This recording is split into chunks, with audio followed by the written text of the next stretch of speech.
gaélico, em inglês o inglês de Londres, e de Cardiff também, presumo. I should have learned more words than I know by now, so it's just laziness. Mas pronto, tentará falar com a maior clareza possível e pronto, eu poderei ir comentando, mas não vou traduzir, também não haverá tempo para isso. Bom, o fórum propôs-nos chamou cá o Rhys e pronto, eu pensei, por que não falar também, uma vez que o Rhys entrou nisto no fórum através do Borges em 2005, sim, 2005, há 9 anos, e depois em 2006 com a História Universal da Infâmia, que estão a ver atrás a edição do Livros da Areia de então, que era um palimpsesto,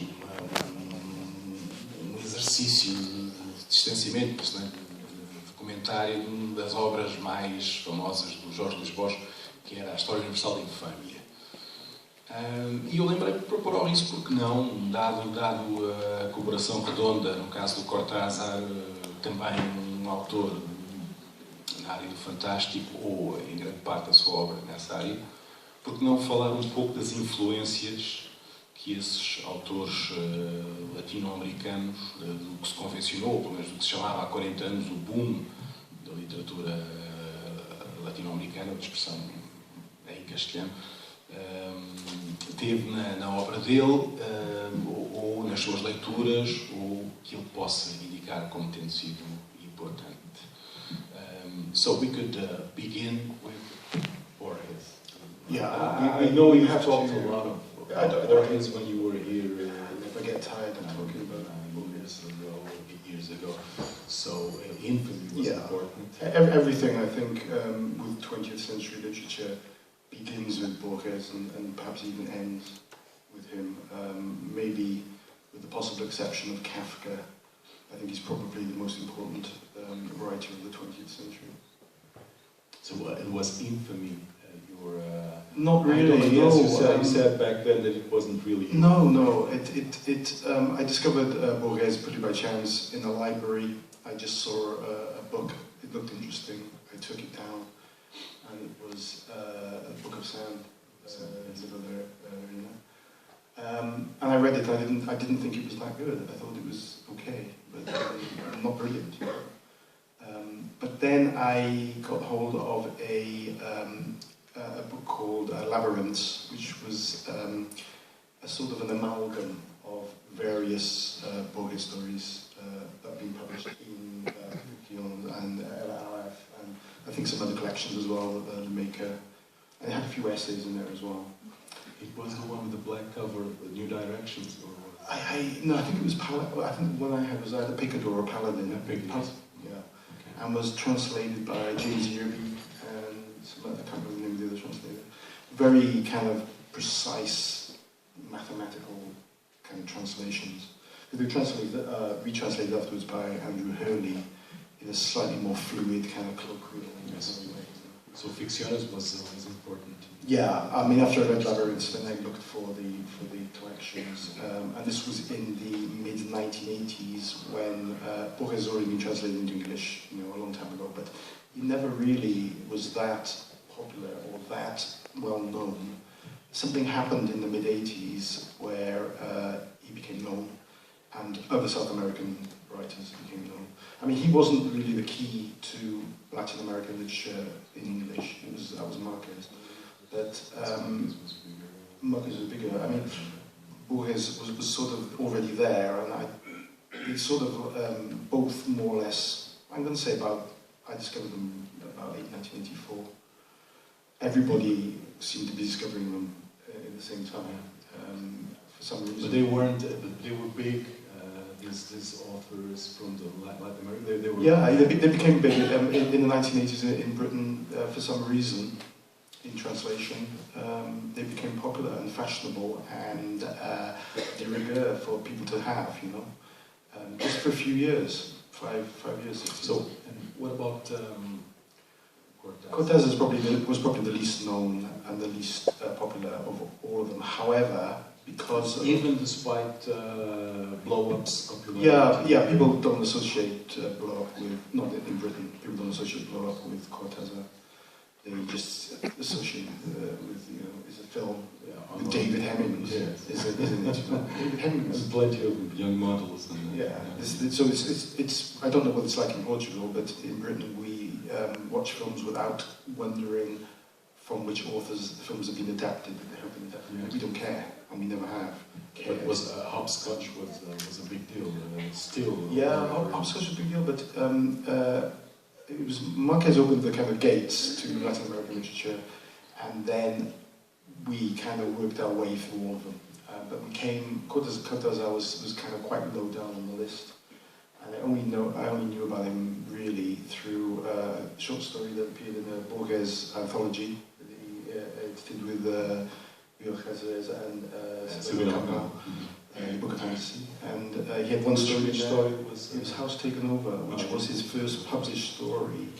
Borges. Yeah, published by Borges. Cortázar actually went to hand it in person to Borges. Actually, the typescript actually went up the stairs to the editorial office and actually handed it in person, which I thought was amazing at the time because people didn't do this. Of course, there is a side to that story where there are ways of seeing that story as anti-Juan Perón. Yes. Because Cortázar left Argentina right after '46 when Perón, and we all know that Borges was a fierce anti-Peronist. So there are political views that, of course, maybe that's why Borges liked the story so much, because it could be certainly. Right. I mean, when I first read it, I didn't really see any political connotation. Well, of course, that's the. It was China Milo so who listed it as one of the 50 fictions that a communist should read, and I was kind of astonished by this. He listed it as one of the 50 stories that any who's a communist or socialist should read. And I kind of, surprisingly, I was trying to, so I reread the story and tried to see it as a metaphor for some political metaphor. I couldn't see it myself, but this is from the background that I grew up in. Maybe it wasn't the right background to see this kind of political allegory, really. I don't know. If you want to talk about other writers, I will. Well, we could talk. We talked yesterday about some of the writers. Yes. I mean, sort of English literature in the 1970s, 1980s had become very tired, or at least it was portrayed as being tired, and authors of English literature were saying themselves that it was tired. Critics were saying that it was tired. And the science fiction writers from the new wave had been saying this for a long time. And I think people like J.G. Ballard, Brian Aldiss, Mike Moorcock, these people were trying or claiming that they were providing an alternative route. I mean, J.G. Ballard, I remember him saying that in the 1950s, 1960s, English literature was so boring that he just wanted to escape and go to Tahiti or somewhere like this, you know. And we were talking about that earlier, the openness of some of in that case Borges, the openness of some of big-name writers in South America to things that in America or in England were regarded as low literature. Yes, completely. I gave you the example of Francisco Porrua, the publisher of Minotauro, who began a science fiction collection in Buenos Aires in 1955 by translating Martian Chronicles by Ray Bradbury, and inviting Jorge Luis Borges to write a foreword, expecting him to say, "Go, F yourself." And no, he enjoyed it so much, he wrote it, a magnificent foreword for a paperback science fiction novel. But there always you could not find this anywhere else. There always was in Argentina less of a kind of a distinction between imaginative literature that was mainstream and science fiction. When I came to Portugal, I just picked a book at random from my shelf to take with me that I haven't read. It's a John Fowles novel called Mantissa. This was published just before, pure coincidence, just before Marquez became big in Britain in the mid-80s. And a typical kind of passage that I was reading today, it's a metafiction, so it's a fiction about fiction. It's a fiction about what it means to be a writer, to be inspired, to have themes. And it's part of the theme of this is about how literature is tired. So a typical kind of paragraph I was reading today sums up how writers and critics and reviewers, etc., felt about modern literature in the early 1980s. And this is when the main narrator is saying that serious modern fiction has only one subject, the difficulty of writing serious modern fiction. First, it has to be fully accepted that it is only fiction, can only be fiction, will never be anything but fiction, and therefore has no business at all tampering with real life or reality. So what we've got here is something that B.S. Johnson was saying in the 60s, something that the new wave science fiction writers were saying in the late 60s and 70s, that fiction had kind of fulfilled, and the novel had finished its course. It had done everything it was supposed to do and could no longer do 19th century. It was a 19th century construct. We had to abandon it. We were at the end of the novel. It was gone. There was no energy, there was no motivation, there was no enthusiasm to keep the novel going. And then suddenly, the South Americans revitalized it. They completely gave energy, enthusiasm, freshness, a kind of a lust for life that appeared in the novels. And it totally, this kind of full stop to literature that John Fowles is talking about, it turned out not to be full stop with a comma or a new paragraph or a new chapter began. And it was that kind of zest, that youthful energy that we'd lost was put back in. And you find a lot of... Coming from young, both young and old authors. Yes. All authors were trying yes, to... yes. A lot of the science fiction new wave writers were saying, oh, well, we were doing this ourselves. And they weren't really, but you find that Brian Aldiss then started to write more mainstream novels that had a touch of magic realism. That became the kind of catchword phrase. And it was sort of about... It was a route to a new kind of literature that we hadn't kind of imagined existed before, which put kind of not how the world is, how it really is, but how the world sometimes feels. So one example is Feliz Hernandez, of course, but was rediscovered. Rediscovered completely. I mean, completely, hugely influential in a retrospective manner. We didn't know about Feliz Hernandez or Macedonia Fernandez or any of these kinds of writers. It was a slow process. Really, it was Marquez and it was 100 Years of Solitude. And everybody was reading it. It was fashionable on the London Underground, the Metro. Everybody would be reading it. College students carried it around with them. And of course then, that led to people seeking out other Marquez books. Over the Time of the Cholera became one of the big ones. But it got to the stage where in the late 80s, if you were a South American author, you would be published in English. But it was a sort of a fashion that kind of ran its course. So you had like the Argentinian writer Mario Satz, for example, wrote a trilogy, a sort of mystical magic realist trilogy based on the Jewish Kabbalah. There was 3 books. Sol was the first one. I think Luna was the second, and Tierra was the third. The first one was translated and published in English, and the other 2 weren't, because by the time it came round to them, the fashion had started to subside, and there was, But you saw it as a boom too, because that story I told you that José Donoso, a Chilean author, who wrote in '72, and then in the second edition in '82, his personal memories of the boom, which was the emergence of these new Latin American writers. And he had this fascinating theory, which I believe in part, that the boom was truly a conspiracy of publishers, and especially Carlos Barral and Seixas Barral and Carmen Balcells, a hugely important agent. It was a conspiracy to get Madrid out of the way. it's To impose writers who wrote in Castilian Spanish, but who weren't from Madrid. It's a very interesting absolutely idea. managed to do that. They revolutionized literature without using a single Spanish author. It's completely plausible, and it is, one of the tools in any kind of warfare is you fight black ops, black propaganda, and that can be using literature It's like the American CIA funding abstract expressionism. I just found out afterwards. It's a tool in this kind of battle. But you did have Spanish writers as well, like Felipe Alfaro, who was actually pro-Franco. Yeah, exactly. You know, so there were, of course, they were less. They didn't belong to this. No, they didn't belong to the commercial ball of No, the 60s. they were yes. And there's an example of, I think she was called Ana Maria Matute, who was friends with Carmen Balcells, intimate friends, but she knew what Carmen Balcells had done, and she wrote about it.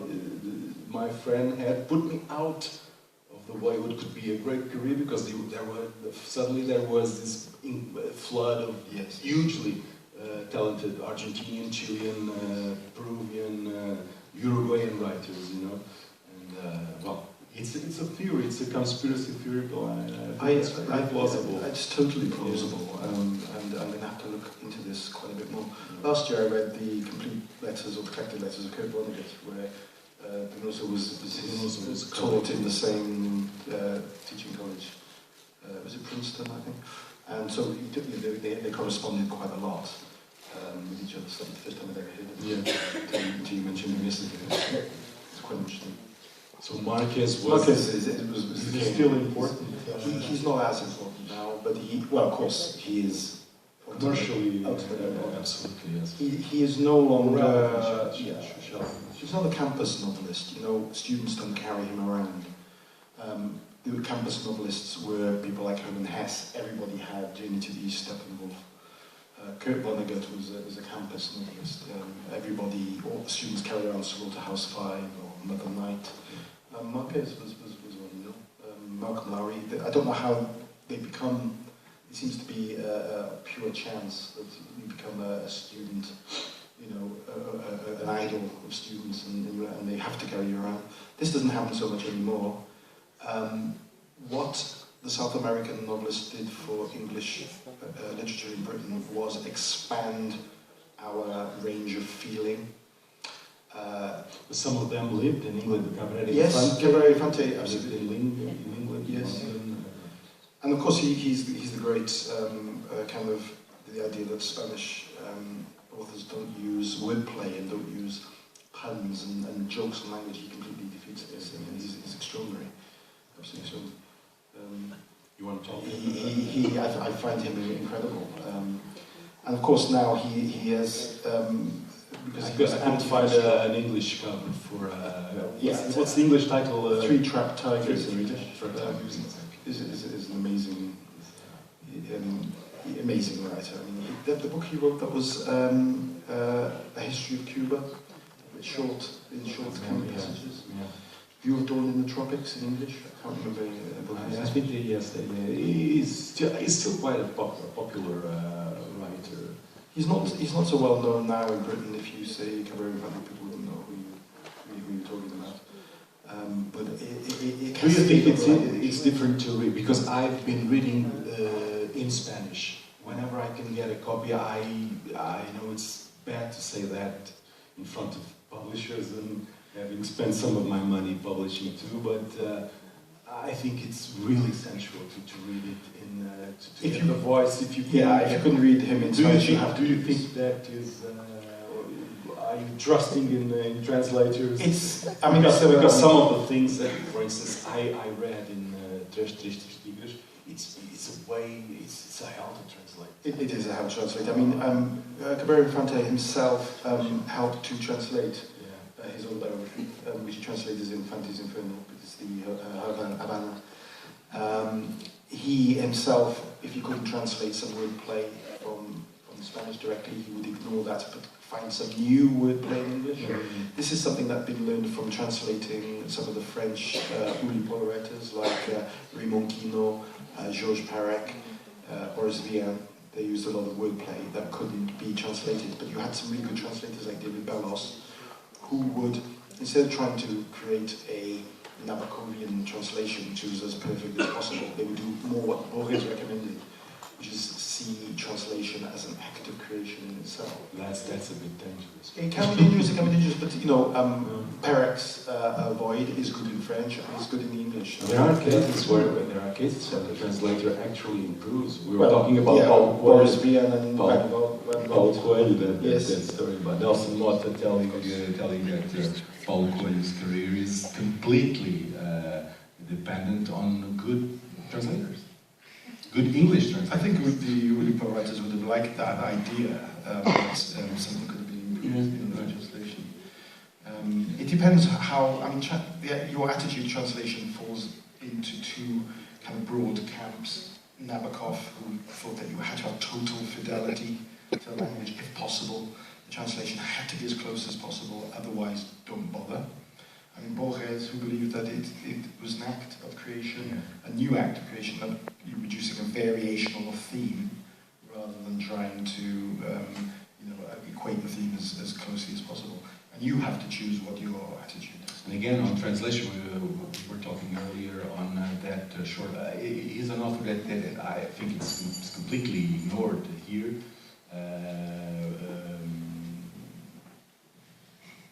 Walsh, the Argentinian yes. who wrote perhaps one of the best short stories on translation. Yes. On the death of a translator called The Footnote, the one I was talking. He's not so well known. But one of the things about Marquez and some of the other South American writers is they influenced English literature writers, and it was the translations that influenced the writers. So the writers like Salman Rushdie weren't influenced by the Spanish Marquez, they were influenced by the translated Marquez. If you take a look at somebody like Franz Kafka, the first translators of Franz Kafka, the translations are less fluid than the original language. And what we see as a Kafkaesque style in English is actually, we're looking at the Muir's translation of Kafka, which is much more halting and much more, in a sense, more Kafkaesque. Kafka himself is drier, it's jolting, it's not quite right. You read it and it gives you a sinister feeling because things don't quite flow. In the original German, it flows.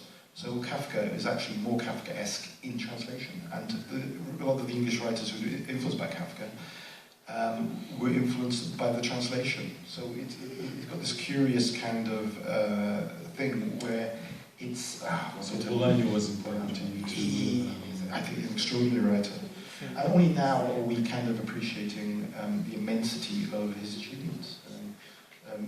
One of the truly great kind of modern writers who have big scale, grand vision, the language to kind of implement that vision into prose, important kind of ideas, concepts, but human feelings, characterization, intensity, and 2266, you know this? Yes, it was a huge hit here.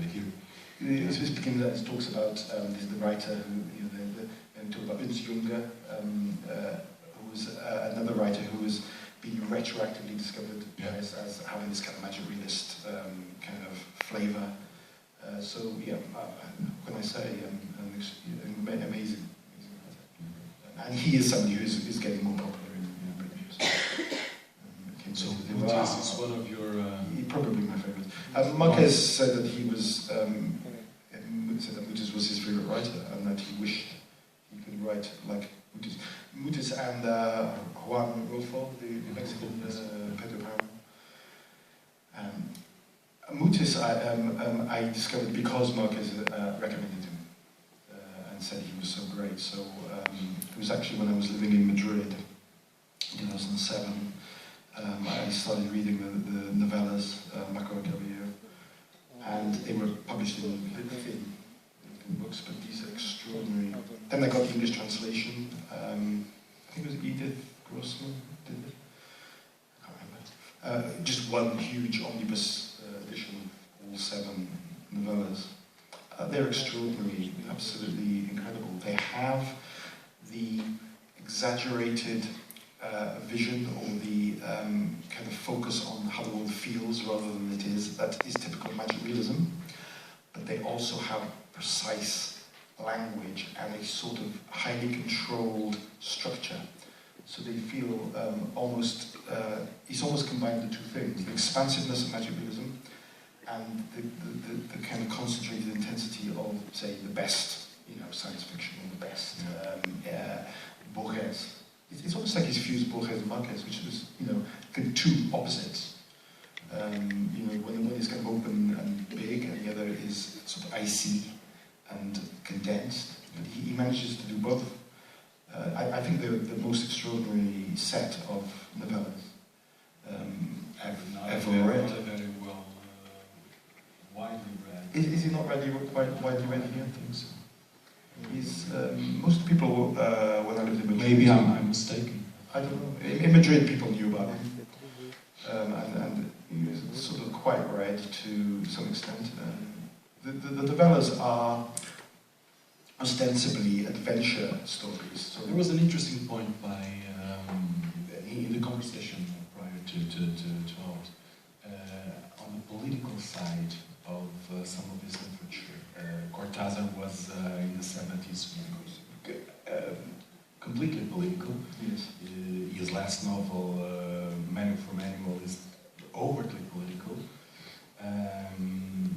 And some writers, too, especially the younger generations, Galeano, was that side important too in England for your the younger generation in the late 70s? Not really. I mean, we've Or were you just going in for the style? We were going for the style. We were going in for the. I don't know if you've ever seen one of those diagrams of the human body as it feels, a tactile version. I can't remember what it's called, but you have the outline of the human body. But if it was to do with nerve endings and how you feel, the tactile, kinesthetic. The hands are huge because you have most of your feeling through your hands, and the thing about the style of magic realism to us was that it distorted the world because it was about exaggeration, about feelings, about how things felt. It distorted the world, but this gave a more realistic view of how the world does feel. So you have these extraordinary metaphors, that Marquez used, the famous one about the blood from the executed son travelling all the way to pool it. So people prefer the metaphors rather than the thing is, people they didn't realise necessarily they were metaphors. They didn't realise necessarily this was about how things feel rather than the way things really are. And I think they were very attracted by the imagery. So they applied. John Updike is a good example of this. He wrote a novel called Brazil, which is full of his enthusiasms for the effects, the stage effects of magic realism. So things happen for no reason. In Marquez, everything happens for a reason. It's because there is a feeling that controls what happens. In John Updike's novel, people will fly just for no reason. Not because they're happy, but just because he likes. He picked up, and I think this is one of the things that we got wrong, actually. We took the wrong things from magic realism. We didn't understand the politics. Yeah. We didn't understand the fact that it was, logic. There was a logic there, but the logic was the logic of feeling, not the logic of everyday causality. And because that some of the short stories appear to us not political at all, yes, because there are no mentions of politics, yes. But we forget that they couldn't do that because they would be arrested. Exactly. Onetti, the Uruguayan writer, was arrested in '74 because he had awarded, he gave a prize to a short story where there were some political and military personalities mentioned. So they had there was a need to hide these political. Yes. That's why they don't appear political to of us. But sometimes it's a mistake to state they were not. Well, we don't in English literature. We don't in Britain. We don't understand subtle political allegories or subtle political stories. It has to be overt, because the political writing that we do have is very overt. Something like Rex Warner wrote very influenced by Kafka, and influenced by the translated Kafka rather than the real Kafka, a novel called The Aerodrome in 1940, which is about a general who takes over this airbase and starts ruling it like Hitler. It's a very easy obvious allegory.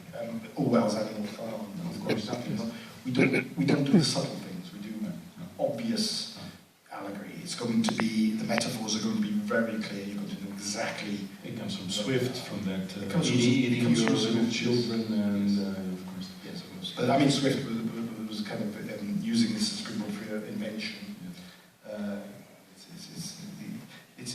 We haven't really had that need to be subtle in our politics so much as some other. And what about writers that were famous then, like Manuel Puig? Were not so much fantastic or magical, but they went to the cinema, to the movies together, and they were considered very revolutionary back then. I mean, in Britain, he was more popular amongst the kind of gay community. Yeah, of course. This kind of campness of the style. But I think really with cinema, of course, introducing people to kind of these kinds of.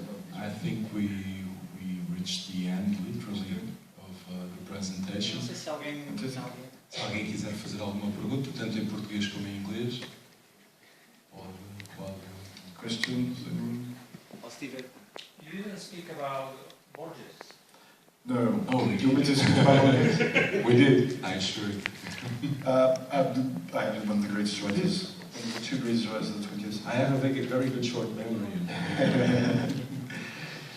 The first book of Borges I ever read, which I didn't like, Book of Sand, actually now contains my favourite Borges story, which is The Congress. I didn't appreciate it when I read it when I was 16, and I've read it several times since. And I think it's amazing because it has a perfect topography. The actual, it's like a Moebius strip about an organisation that is to represent the world, to model the world, an organisation where everyone's going to have a responsibility for a certain learning, a certain science or a certain art. And as these people learn more, it has to expand. It becomes the same as the real world. So but I think that Borges could also still be a very I wouldn't say sentimental, but viscerally engaged author, like in that very short story in which the main character is the Minotaur. It's not called the Minotaur. I think it's Asterian's House of Asterian. You know, it's told in the first person. You never know that it's the Minotaur telling the tale until the very last end. And it's a very touching Minotaur. He wants to die. He's fed up with being a monster. Because he likes human beings, but he has to defend himself because every time there's a guy coming to wanting to kill him, he's fed up. the emotional kind of impact of Borges is sort of overlooked, really. Yeah. He's seen as a kind of mathematically precise writer who likes paradox. But there is more to that. And he was an author that could be fooled. I mean, a couple of months ago, the Argentinian newspaper Clarín published this very interesting story of a woman that Borges was infatuated with in his youth. She was a dancer, free spirit, so completely unlike Borges. No, it didn't last. And many years later, she applied for a contest. Borges